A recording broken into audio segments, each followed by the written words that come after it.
ഭാഗത്ത് മഞ്ചേരി മലപ്പുറം ഭാഗത്ത് ഇപ്പൊ നമ്മുടെ 4ാമത്തെ സൈറ്റാണ്. വീട് വിസിറ്റ് ചെയ്യാൻ വേണ്ടി വന്നിട്ടുള്ളത്. ഏകദേശം ഒരു 6,900-7,000 സ്ക്വയർ ഫീറ്റോളം ഈ വീടുണ്ട്. അപ്പൊ ഈ വീട്ടിലെന്ന് വെച്ചിട്ടുണ്ടെങ്കിൽ നമുക്കിവിടെ ഈ സീലിംഗ് ഇപ്പൊ നോക്കുകയാണെങ്കിൽ സീലിംഗില് ഒരു സെപ്പറേറ്റ് ആയിട്ടൊരു ഡിഫറെന്റ് ആയിട്ട് ചെയ്യുന്നത്. സീലിംഗ് ആ ജിപ്സം സീലിംഗ് ചെയ്യുന്നില്ല, അതൊരു പോളിഷ് ചെയ്തിട്ട് അതിനകത്ത് ലൈറ്റൊക്കെ കൊടുത്ത് ഒരു പാനലിംഗ് ചെയ്തിട്ട് ഒരു പുതിയ ലൈറ്റസ്റ്റ് രീതിയിലാണ് ഇവിടെ സീലിംഗ് നമ്മൾ ചെയ്യാൻ പോകുന്നത്. അതുപോലെ ഇതൊരു ഫാമിലി ലിവിംഗ് ആണ്. ഇവിടെ ഒരു പാർട്ടിഷൻ വരും. ഇവിടെയാണ് നമ്മളെ TV യൂണിറ്റ് വരിക. അതുപോലെ ഇവിടെ ഒരു സോഫ കാര്യങ്ങൾ ഇവിടെ വരും. ഇതാണ് ഇങ്ങനെ ഡൈനിങ് വരുന്നത്. ഇത് ഇവിടെ നമ്മള് ഊണാലെന്നുള്ള രീതിയിൽ ഒരു സംഭവം ചെയ്യാനുള്ള ഒരു പ്ലാനാണ് ഇപ്പോൾ കൊടുത്തിട്ടുള്ളത്. അതുപോലെ ഇതിപ്പോ നമ്മൾ ഇതിന്റെ സെമിഫോൺ ഇവിടെയാണ് വരുന്നത്.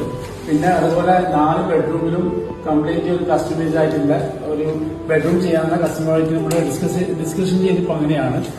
അതുപോലെ ഇത് 4 മാസം കൊണ്ട് തീർക്കണമെന്ന് ഇപ്പൊ കസ്റ്റമർ നമ്മൾ പറഞ്ഞിട്ടുള്ളത്. അപ്പൊ 4 മാസം കൊണ്ട് തീർക്കാന്നുള്ള കണ്ടീഷനിൽ നമ്മളിപ്പോ അവരോട് സംസാരിച്ചില്ല. അപ്പൊ ഇതുപോലെ ഒരു ഇന്റീരിയർ ഡിസൈനും കാര്യങ്ങളും ചെയ്യാൻ നിങ്ങൾക്ക് താല്പര്യം ഉണ്ടെങ്കിൽ, നിങ്ങൾ ഇന്റീരിയർ ഡിസൈനെ കൊണ്ട് കൺസൾട്ട് ചെയ്യണമെന്നുണ്ടെങ്കിൽ നിങ്ങൾ നമ്മളെ കോൺടാക്ട് ചെയ്താൽ, ഓൾ കേരള ആണെങ്കിലും നിങ്ങൾ നമ്മളെ കോൺടാക്ട് ചെയ്താൽ മതി. അപ്പൊ നമ്മളിനിപ്പോ അടുത്ത ചെയ്യാൻ പോകുന്ന എറണാകുളത്ത് ഒരു വലിയ പ്രോജക്റ്റാണ് ചെയ്യാൻ പോകുന്നത്. അപ്പൊ അതുപോലെ നിങ്ങൾക്ക് ഇതുപോലെ എന്തെങ്കിലും ചെയ്യാനുള്ള താല്പര്യം നിങ്ങൾക്ക് ഉണ്ടെങ്കിൽ നിങ്ങൾ നമ്മളെ കോൺടാക്ട് ചെയ്ത് നമ്മളെ കോൺടാക്ട് നമ്പർ ഈ വീഡിയോയിൽ താഴെ കൊടുക്കുന്നുണ്ട്.